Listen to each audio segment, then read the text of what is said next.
Good afternoon, everyone, and a very warm welcome to this webinar on ADHD in athletes and high-performing individuals, neurodiversity in sports psychiatry.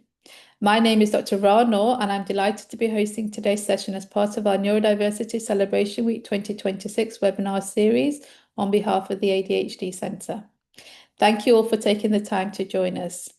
Today, we will be exploring a fascinating and increasingly recognised topic, the intersection of neurodiversity and sports psychiatry, particularly ADHD in athletes and other high-performing individuals. Elite sport and high-performance environments place significant cognitive, emotional, and psychological demands on individuals. For neurodivergent athletes, traits associated with ADHD, autism, and other neurodevelopmental profiles can sometimes present challenges, but they can also offer unique strengths that support performance.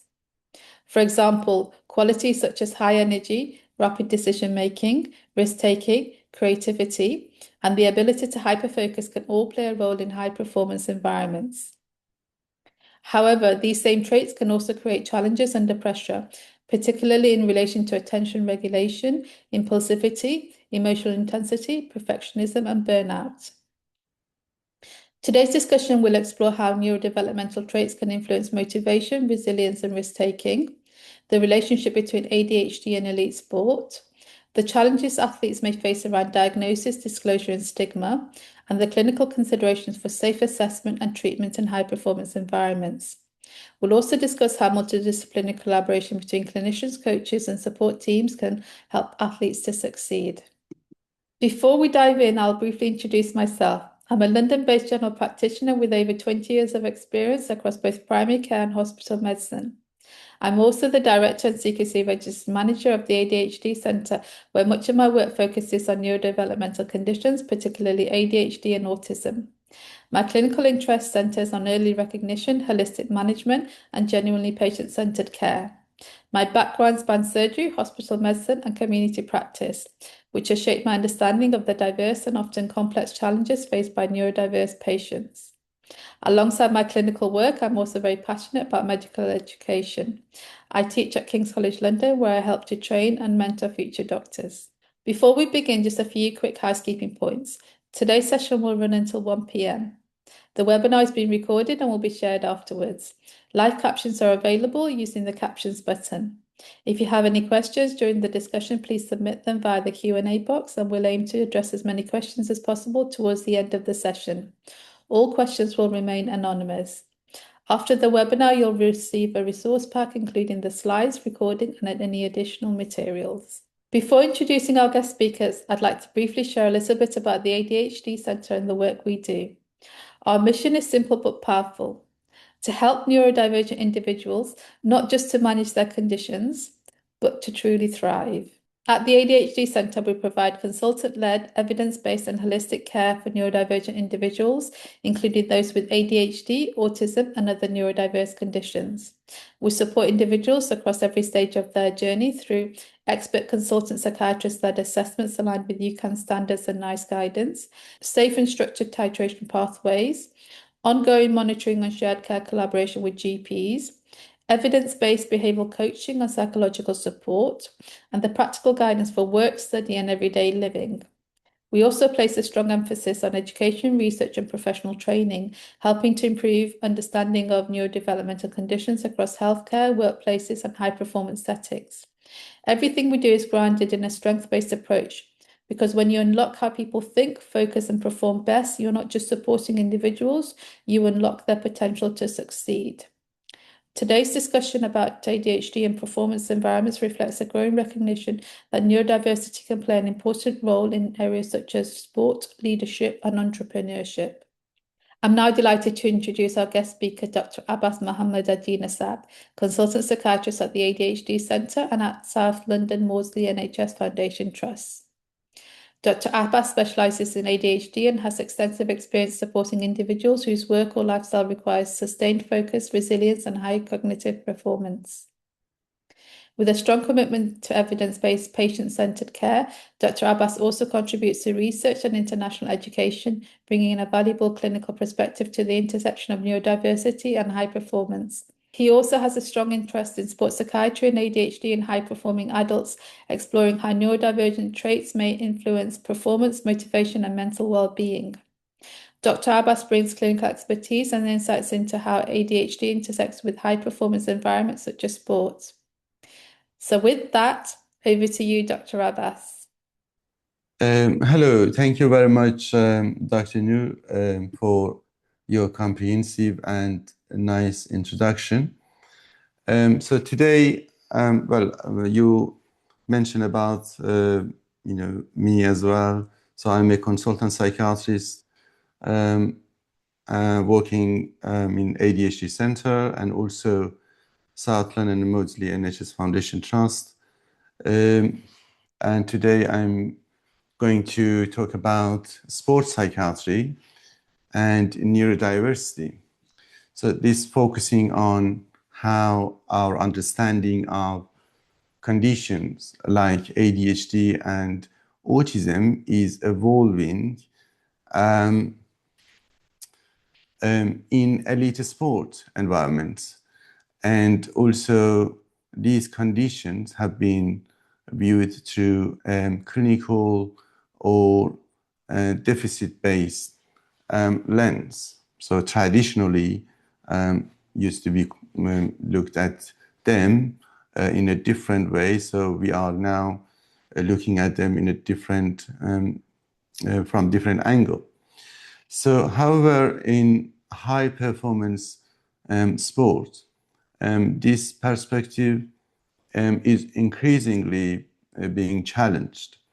Instead of seeing neurodivergence purely as impairment, researchers and clinicians are starting to recognize that these traits can interact with sporting environments in complex and sometimes advantageous ways. So they can be, beneficial traits and features.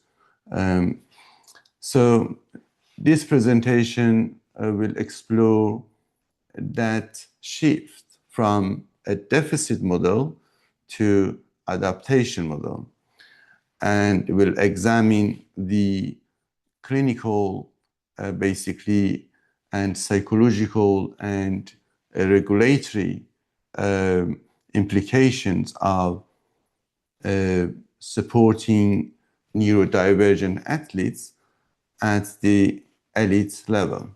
So that's basically the concept of this presentation. So this slide makes it a key argument that neurodivergence in elite sport is not rare. It is actually overrepresented. So there are some evidence that suggests that conditions like ADHD and autism spectrum disorder, ASD, they occur at higher rates in elite athletes compared to the general population. There are some studies that show the rate of ADHD in adults is around 7 to 8% compared to the general population of around 4 to 5%. And even in some studies, the figures go up to 14%, 14.1%. So one explanation is that certain traits like hyperfocus, rapid reactivity, and high energy, they can be highly adaptive in sports environments, especially those that they are fast-paced and basically unpredictable, and they require constant decision-making. Sports like hockey, basketball, football, we can see, these features, advantages and beneficial. But also there is a risk if sports systems are designed only for neurotypical athletes, then the neurodivergent individuals and athletes, they may experience burnout they become overwhelmed under pressure, then they might have, health issues as a result. And then as a result, they might underperform. So these same traits that can be either basically the same traits uh, for in elite athletes, they can be either strengths, and in some situations they can be also make them vulnerable. The sport athletes. It depends on the environment and the structure. So, and here we can see a deficit versus a neuro-affirming model. So this contrasts two frameworks, the traditional deficit model and the neuro-affirming paradigm. In the deficit model, the old-fashioned model, the traits likely, like for example, hyperactivity or distractibility, they are seen purely as problems and deficit. And the view in that model is that they need to be fixed and reduced or controlled. In contrast, we have another model which is called neuro-affirming approach or model, and that reframes these traits. For example, hyperactivity can be understood as, high energy suited for intense training, like, martial arts, for example. Or distractibility can reflect a broader environmental awareness and pattern detection. For example, in football or basketball, they can view things in a much broader, field, and as a result, understand about different positions of, other people in the field and make decisions more quickly and more accurately. But the key shift here is not denying difficulties, but recognizing that the same traits can have different outcomes. And that depends on the context and the environment. So this is crucial and critical for our clinicians to work with the athletes. And this is because treatment should be aligned with performance environments and individualized rather than just focusing on symptom reduction, which can cause difficulties. So now here we're comparing a hunter against a farmer model. So this introducing the evolutionary hypothesis, so often described as hunter versus farmer model, and suggesting that traits associated with ADHD, they might be advantageous in high arousal or unpredictable environments, as we explain in some sports like hockey or football or martial arts. And in the hunter environment, similar to a competitive sport, traits like hypervigilance or rapid response and high energy, they are beneficial if they are in the right environment and with the appropriate structure. So the athletes there, they can thrive, and that's because the environment matching with their cognitive style. However, in the other model, farmer environments, for example, classrooms or in administrative settings, so the same traits can become problematic and maladaptive. And this highlighting the fact that ADHD is not just a disorder, but a context-dependent mismatch between the individual and the environment. And that is why we always need to have an individualized based approach and treatment for our patients. So now we see a biopsychosocial model. Again, the model that we need to apply. This presenting a biopsychosocial model of the neurodivergent athletes. So, and it's emphasizing on the fact that the performance and well-being are shaped by the interaction of biological, psychological, and social factors. So this is the same in mental health settings. We always emphasize on a biopsychosocial approach in terms of the etiology, in terms of the assessment and management. The same in elite athletes.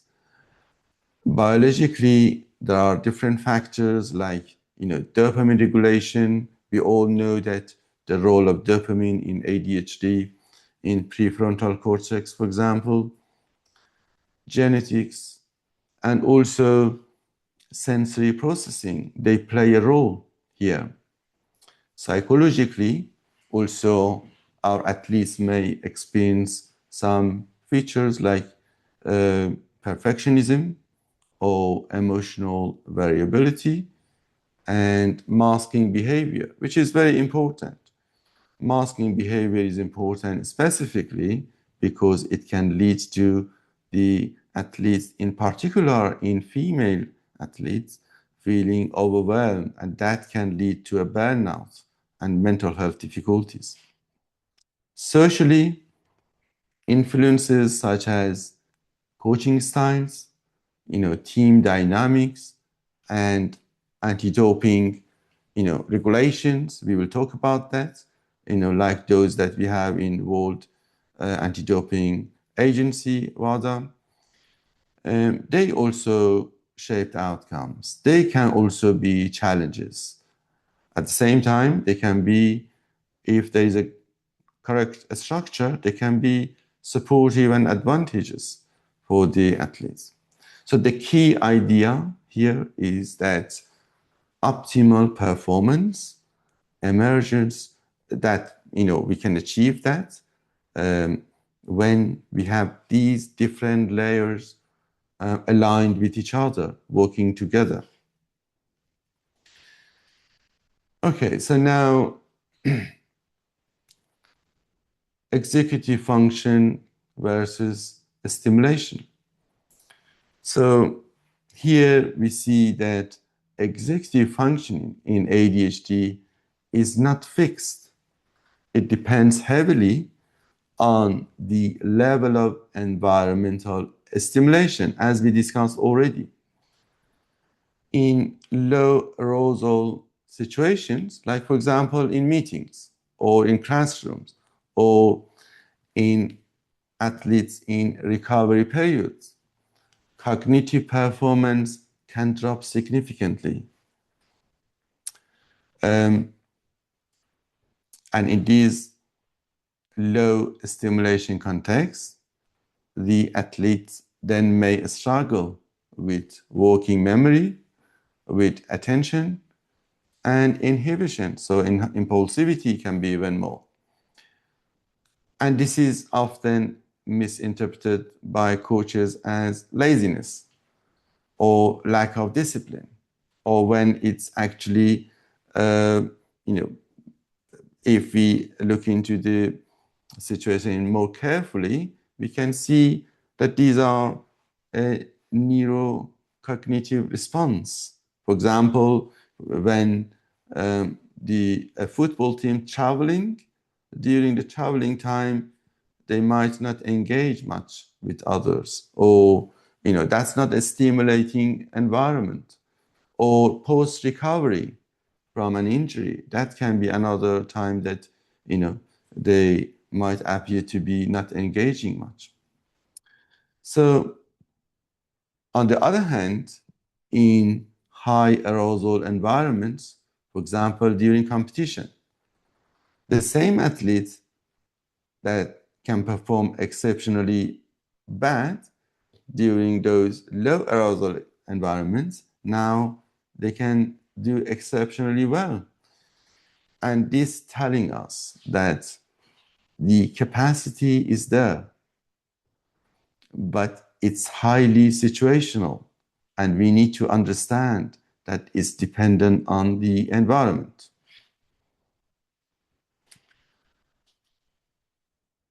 Okay, so we talked about environment. So what is environmental misfit?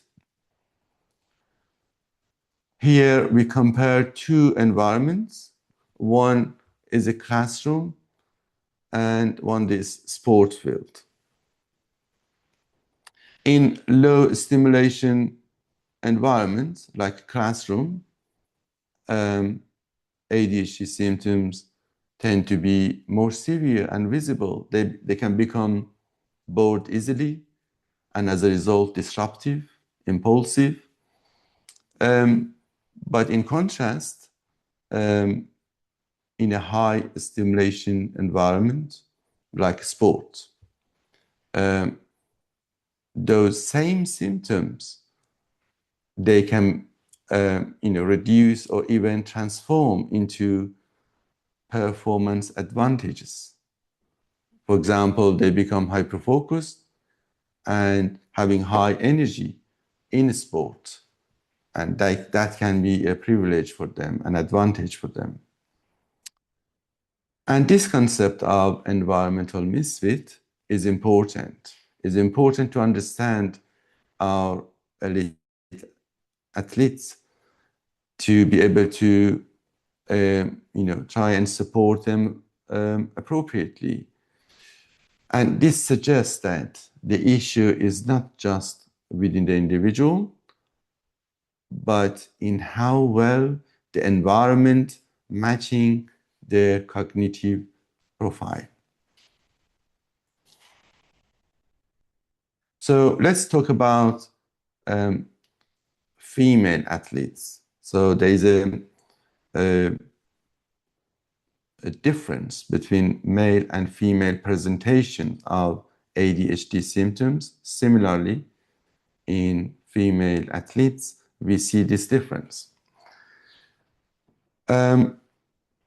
This highlights an important issue. ADHD in female athletes often underdiagnosed, and females are less likely to be identified by their parents, less likely to be identified by their teachers, and also by healthcare professionals, because the presentation can be different. One reason can be that the symptoms tend to be more internalized. So, for example, in terms of inattention or disorganization or forgetfulness, we can see symptoms present like these symptoms rather than, they have, overactivity or hyperactivity or overt hyperactivity or impulsivity. And as a result, they are less visible and they are less recognized by their teachers or parents or healthcare professionals. Okay, so in addition to this, in female athletes, we can see they might develop some masking strategies. And these masking strategies is to pretend that they are neurotypical. And how? For example, by people-pleasing, behavior or activities, or perfectionism. And this can also help hide the ADHD symptoms. And as a result, there will be more psychological burden over time, and they present with burned out or become overwhelmed, or other symptoms. We can see anxiety symptoms or low mood symptoms of depressive disorder.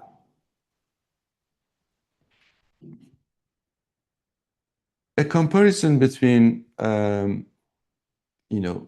and female presentation symptomatology, basically. How ADHD symptoms can present differently in male patients and female patients, in male athletes and female athletes. So in males, symptoms often more externalized, such as hyperactivity, impulsivity, and we can see sometimes rule breaking, for example. However, in females, these symptoms more internalized, as we discussed, and that can include, anxiety, inattention, low self-esteem. These can be the presentation of their symptoms. Also, this can lead to social difficulties. For example, peer rejection. These are also common amongst female patients. And this difference clinically important. It is important for us as a clinician to understand this difference and pay attention to that when assessing our patients. And this is because it affects the diagnosis. To reach the diagnosis, we need to take these into consideration. If we only look for stereotypical symptoms, then there is a risk of missing ADHD in female patients. So that's important to understand. So in female athletes, I think here we need to understand the menstrual cycle, because that's also has a role in terms of presentation of symptoms, affecting the way that the symptom present. So we have in menstrual cycle, we have the first part of cycle is follicular phase, and then we have ovulation in the middle, and then luteal phase, and then menstruation. So in follicular phase, we see a rise in estrogen, and when we are in the middle of the cycle, we have ovulation, and then estrogen starts to drop, and then progesterone starts to go up. And prior to the menstruation, then we see a drop also in progesterone. But a few days prior to the menstruation, then we see, due to low estrogen, we see symptoms like becoming emotional, irritability, pain, sleep problems, anger, low mood. And we need to understand this cycle and this pattern, because that can also link with ADHD symptoms and in general with mental health symptoms. So here, specific clinical risk, there is specific clinical risk for female athletes with ADHD. And one key factor is hormonal fluctuations, and particularly during the menstrual cycle, which can worsen the symptoms. We have patients that come to us saying that in the last 1 week, my medication was working well, but in the last few days or 1 week is less effective with, in female patients. With further and more detailed assessment, we see that that's been around the periods or the menstruation. So knowing this is important in terms of the assessment and management of the patients. And the rationale is that estrogen has an enhancing effect on dopamine, noradrenaline, and serotonin, and as a result, we can see this, less effectiveness of the treatment around that time, or different presentation. There is also a higher prevalence of eating disorder, relative, and basically red S, relative energy deficiency in sports. ADHD-related impulsivity and poor interception can also increase this risk. So patients with ADHD and ASD, they might have difficulties in terms of interpretation of their senses, and they might become hungry, for example, and they don't recognize their own hunger. Additionally, concussion recovery that tends to be more prolonged in female athletes with ADHD. So overall, I mean, the reason behind that is not only one reason why concussion recovery or post-concussion syndrome is a bit prolonged in female athletes compared with the male athletes, but there are different reasons behind that. It is multifactorial, but one reason is, again, hormonal fluctuations in female patients. There are other reasons, could be, that female athletes more accurately report their symptoms rather than in male athletes. They more want to quickly, return to their, sport, and as a result, they might mask the symptoms and they might basically not reporting the symptoms accurately. But there are different reasons behind that. But overall, female athletes, they require more tailored clinical monitoring and support. So ASD masking iceberg. This is important to know because it's important to prevent from many female athletes or male athletes from becoming overwhelmed or stop doing sports. So this slide using an iceberg model to explain autism in elite sport. So on the top, what coaches see on the surface is only a small part of the athlete's experience. Below the surface, however, athletes may be dealing with the social camouflaging or sensory overload, and as a result, emotional exhaustion. And these hidden struggles, they are often not recognized by the coaches or by the health professionals.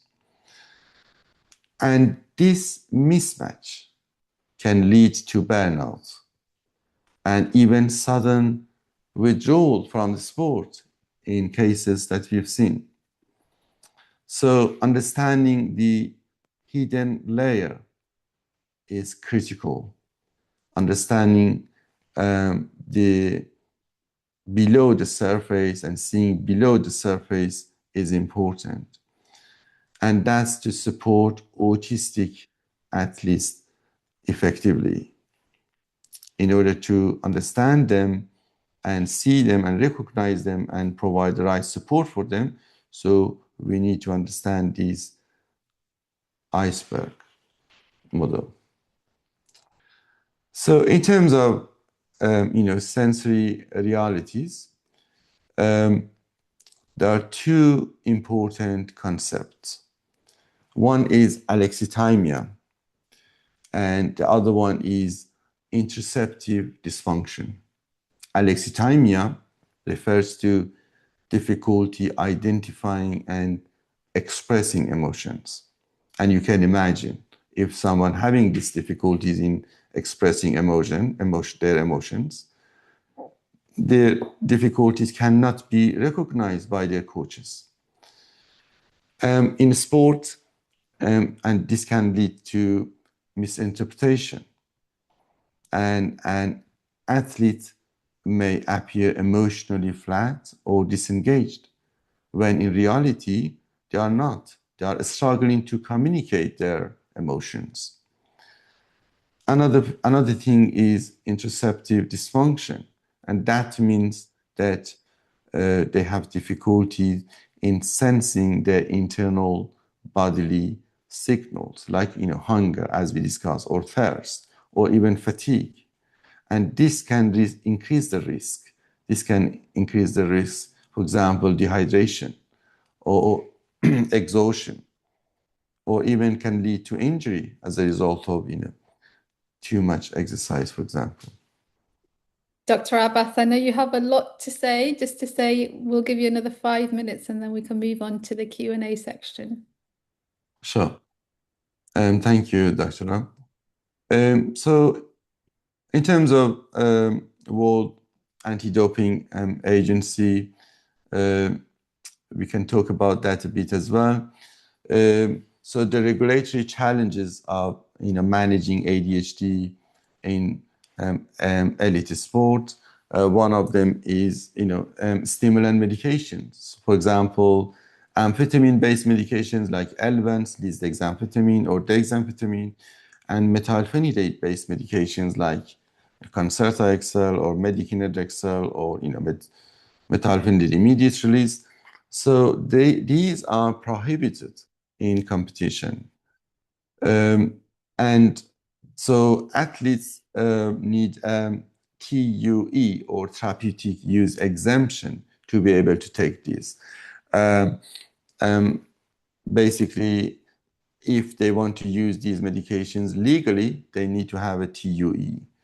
And without it, they are at risk of serious anti-doping violations. And this creating a tension between clinical care and regulation.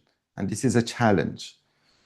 Treating ADHD effectively, then becoming more complex, because then it must align with the strict anti-doping rules. So this is important to also take into consideration. Here, we can see the process that required to obtain a TUE is not a straightforward process, but basically we do this in assessment of our patients generally, but with athletes that needs to be done to gain a TUE, and it typically takes 8 to 12 weeks to have all these evidence. So athletes needs to have documentation and evidence of childhood onset symptoms. The onset of symptoms needs to be from childhood, and they need to have a specialist evaluation by a consultant psychiatrist, and also a standardized diagnostic tool, for example, DIVA-5, which is the most up-to-date version of that, in order to confirm the diagnosis and the impairment in childhood, as well as adulthood. And they must also rule out alternative explanations, for example, anxiety disorder or sleep disorder, in order to reach the diagnosis. And one of the barriers is proving childhood onset of the symptoms. TUE, basically those who govern the TUE or TUE committees, for example, they require a strong evidence that symptoms were present before the age 12. And that's one of the criteria in diagnosis of ADHD. So we need to have evidence for that in athletes as well. So there are some evidence like school reports, caregiver interviews, like parents, for example, informants who are aware of the patients, the athletes' childhood. They can give information about that, or collateral information, and also historical clinical evaluation is also important. and these provide objective support for the diagnosis. However, retrospective self-report alone is not enough, is not sufficient. So we need to have a sufficient information, and that's a challenge as well. So we are almost done. We are towards the last few slides. I try to finalize the presentation. But here we can see non-prohibited treatment options in terms of medications, atomoxetine, which is a non-stimulant, and that doesn't have and violating anti-doping rules. Bupropion, although bupropion is not licensed in the UK, neither for depression nor for ADHD is off license. But these are often, less effective compared with stimulant medication. That's why, many people want to take stimulant medication, and that's, the first choice introduced by NICE guideline as well. But the clinician needs to balance the effectiveness with also the regulatory safety. In addition, non-pharmacological treatment and approach is important. For example, CBT, cognitive behavioral therapy, also, organizational training, and also environmental adjustments. We discussed about that already. And here we can see and emphasize on the importance of ethical principles. So diagnosis should come before performance advantage. The goal is not to obtain a TUE if we see elite sports, basically someone coming for assessment. The goal is to ensure accurate diagnosis and appropriate treatment. If ADHD is not genuinely present, then prescribing medication that can be harmful for the patient. So that's why a comprehensive assessment needs to be done, and symptoms basically might actually be due to something else like stress, anxiety, or sleep issues. So we need to differentiate between them. So clinician must always, prioritize long-term well-being of the athletes over short-term performance benefits, and that's crucial to understand. So here in this slide, we see the SOOTHE framework when this reframing, behaviors like stimming as regulatory strategies rather than a problem. Each component in this slide represent a function, such as, for example, stimulation or emotional expression or self-regulation. And these behaviors basically help athletes in managing their sensory and emotional states. So recognizing these changes, that how we respond is important. Instead of suppressing these behavior, we can support them, and that can help into being an adaptive coping mechanism rather than problematic. So, and here we see a multi-level support model. It's showing that supporting neurodivergent athletes requiring intervention at different levels, at multiple levels, and this including medication and sleep management. It's important to understand that both medication important and other factors, non-pharmacological treatment also important, including sleep. At the psychological level, also it includes, therapy and addressing uh, masking or a low self-esteem. At the environmental level, coaching strategies or sensory adjustment and team education, these are all important. So other people might need to know more about neurodiversity as well within the team. And it is all levels of these interventions need to work together for us to have an optimal outcome. Yes, I can see that you need to take the multidisciplinary approach to actually make sure that, high functioning individuals and athletes Sure. really perform at their best. Thank you for mentioning about multidisciplinary approach. Also here is a call for action. So basically summarizing what we already discussed. There is a need to bridge the gap between clinical safety and performance optimization. So a clinician must ensure that the ethical and safe treatment there, they comply with that, while also they understand the demands of elite sports. So the goal is not to change the athletes, but the goal is to create conditions where their cognitive profile can function effectively in a high performance environment. Thank you, Dr. Abbas, for such an insightful and thought-provoking presentation. I'd now like to invite our panel members to join the discussion and Q&A session. During the Q&A session, we have Tamra Sillis, who's a consultant clinical psychologist with over 25 years of experience in both private practice and NHS services.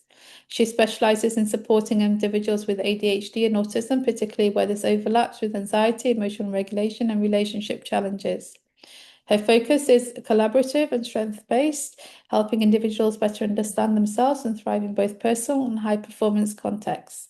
We also have Darren Boyd-Annals, a specialist ADHD coach specializing in supporting executive entrepreneurs and high-performing individuals. He combines professional expertise and lived experience of ADHD to help individuals harness strengths and develop practical strategies for performance, leadership, and decision makings in high-performance environments. Helen Caruzos is a HCPC registered counseling psychologist with over 20 years of experience working with individuals and organizations. She combines clinical expertise with business insight to support workplace well-being, including extensive work around ADHD in professional environments. Helen is particularly focused on practical strategies that enhance performance, resilience, and mental health in high-pressure settings. So I'm just going to open up the floor and ask a few questions. So, we often hear that ADHD traits can be very advantageous to high-performing environments.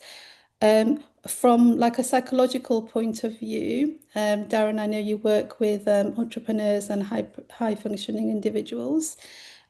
What tips can you give them, and are there any particular subjects and aspects that you focus on when you do your coaching with them? Yeah. A couple of answers to that. One is I noticed that most individuals are very keen to do their best or be at their best in every way they possibly can, and they are often drawn to competitive environments. So, I heard that in the presentation there. Um, and I would say what was also struck me about the presentation was talking about the environment and the low versus high arousal situation. In coaching, we often find that the client isn't necessarily able to change everything about their environment.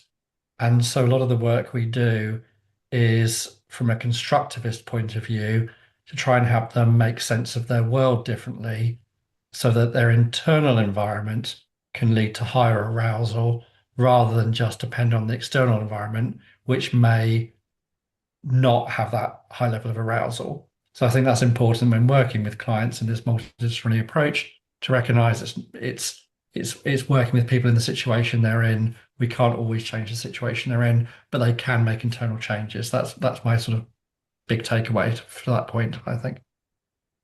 Great, thank you very much for that. And Tamara, as a coach or as a parent, what signs might suggest that it's ADHD rather than typical high energy or distraction that's causing the difficulties that a person's experiencing? Yeah. Thank you. That's a really important question. I think whenever we have these conversations, I think it's really important just to remember that we're always, I guess, in the background, we're always working to diagnostic criteria. So I guess it's very important, we can see behavior, we can see that on a continuum. And I think for those of us that are parents, we can see this thing, but I think it is very often just making sure that we're looking at the ICD-11 or the DSM-5, and making sure that we know what we're kind of looking at and working with. And then, as Darren said, I think, what's so important is being able to carefully formulate something, and then increase self-awareness.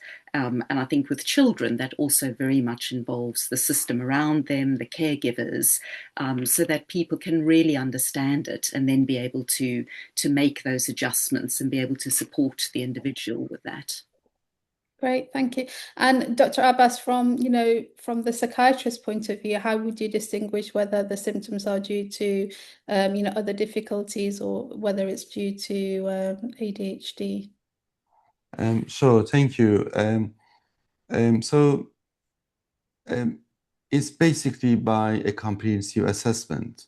So during the assessment, we need to see the patient, do a full mental state examination, having collateral information from two different informants, and reading the background of the patient, history of the patient, to also looking at the symptoms the patient presenting with. There are also overlaps between the symptoms, and there are also sometimes comorbidity between two different conditions. So we need to differentiate between these things and to make sure that we reach the accurate diagnosis, but also consider that sometimes some symptoms might be related to other conditions like anxiety disorder and depressive disorder or other conditions. So we need to differentiate between them. Sometimes they present, people present with anxiety disorder or depressive disorder. Sometimes there are comorbidities between them. Great, thank you. And Helen, how important is routine structure and psychological support in helping an individual to sustain performance? You're on mute.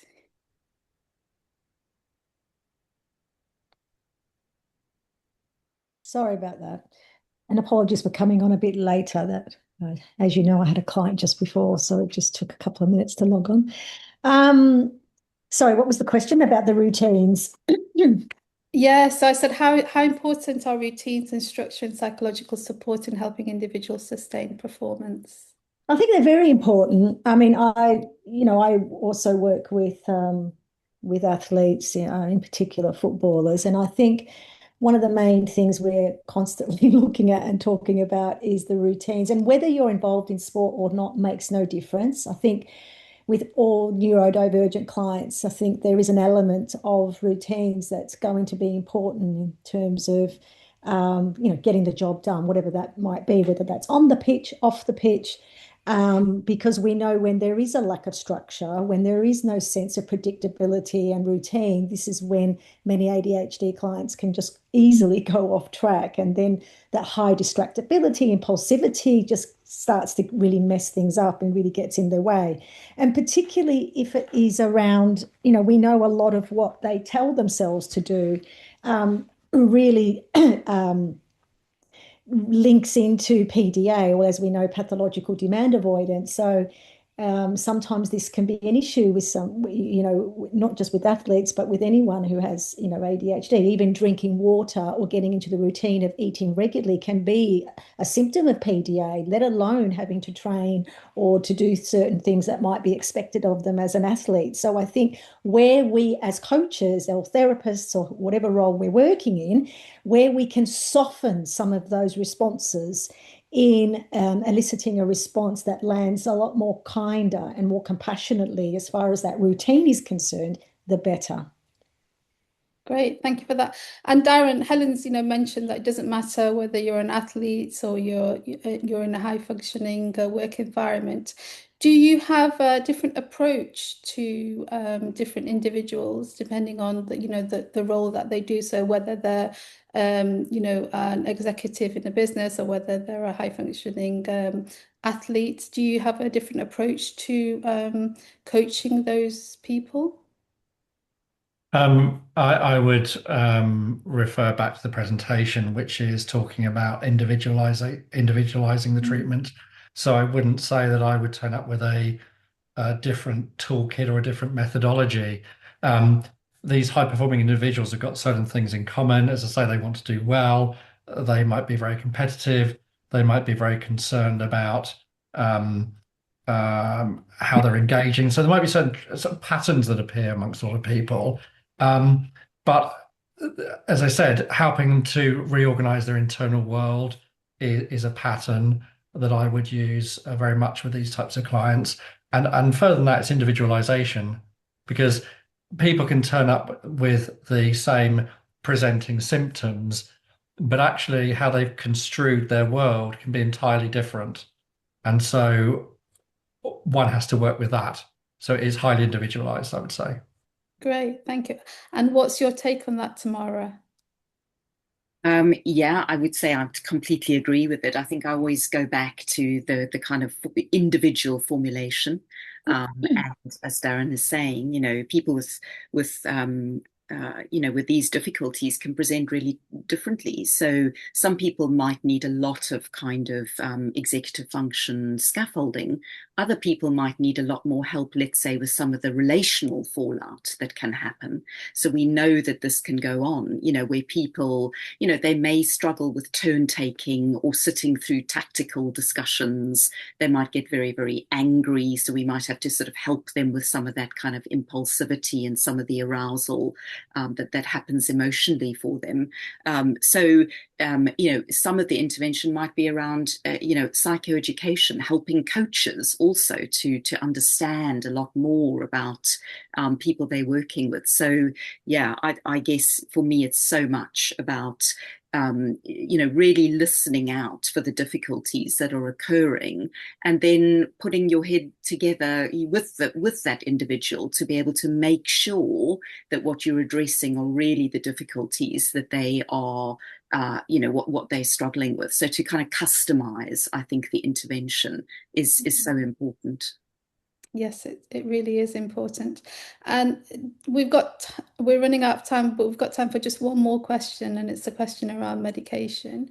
Dr. Abbas, so if an individual starts medication, are there any side effects or any things that you'd like to, tell them that they should look out for in particular during the first few weeks and ongoing treatment? Sure, of course, it's important to discuss the side effects with our patients and athletes. I can give specific examples. Yeah, how might that affect their performance? Yes, and that can affect performance because, for example, if you're talking about stimulant medications like Elvens, we have side effects like they can suppress appetite, so that can affect the nutrition. It can affect sleep. That can affect their sleep and their well-being and performance. It can affect it can cause other symptoms like headache, anxiety, sometimes dehydration. So they need to make sure that they are well hydrated. It can affect their blood pressure, pulse rate. So there are different side effects, and they need to be aware of that. And they need to be managed appropriately by the clinician, and also monitoring their performance to make sure that the side effects they don't interfere with the performance. Great, thank you. And Helen, how would you approach side effects when doing coaching? That's an interesting one because I'm not a medical person. So, for me, it's about, and, clients will often talk to me about the impact of their medication. And there's always time that we allocate for that to look at how the medication is going and any recent reviews they've had. And, sometimes they will say, I don't think this medication works for me. And Dr. Abbas has just mentioned some of the side effects that can happen. Medication is not for everybody. And I think we need to be confident as coaches and therapists to say, okay, and if that's the case, then, what are the options there? I'm not a medical doctor. I don't profess to be. I don't have qualifications to advise you on that. But to always go back to your consultant psychiatrist or whoever it is that prescribed the medication to discuss, what that, how that can be different for them. But surely if they're struggling and physically, mentally, emotionally because of the medication, in their opinion, I'm not obviously in a position to say it's due to the medication or not, or maybe it's due to some other factors as well. So we'll certainly look at some other reasons why they might be feeling the way that they are in terms of their symptoms. But if it is medically related, I always tend to kind of refer back to their doctors. But certainly that can be, a real issue for some clients, and in some instances some clients have said that they plan to tell their doctors they want to come off the medication and maybe look at other options. It might be some other, maybe not stimulant medication, maybe look at non-stimulant medication is sometimes a conversation that we might have. Some clients talk to me about natural remedies as well, and exploring that, particularly if they've formed an opinion about medication as well. I feel that those clients who are all embracing about medication can sometimes I find they do better, but if they're not sure or a bit ambivalent about medication, that can sometimes play a role in terms of what they're telling themselves about the fact that they're on medication or contemplating medication. So it is a topic we talk about, but like I said, always good to refer back to the medical experts. Yeah, thank you very much for that. Just, it's just highlighting the very important point that you've made. So, medications don't work for everybody. And, our approach from the ADHD Centre is always like the multidisciplinary approach. We have our consultant psychiatrists, and, we've got a whole array of panel members here. We've got, Darren, who's a coach. We've got Helen and Tamra, who are psychologists. And we all work together to ensure that the care that they receive is individualized. I think that's it for today. We've already gone over by 2 minutes. Thank you, everybody, for joining us, and thank you to all our panel members. Please look out for other events that are happening this week as part of our Neurodiversity 2026 celebration. And thank you very much, everybody, for joining. Thank you. Thank you.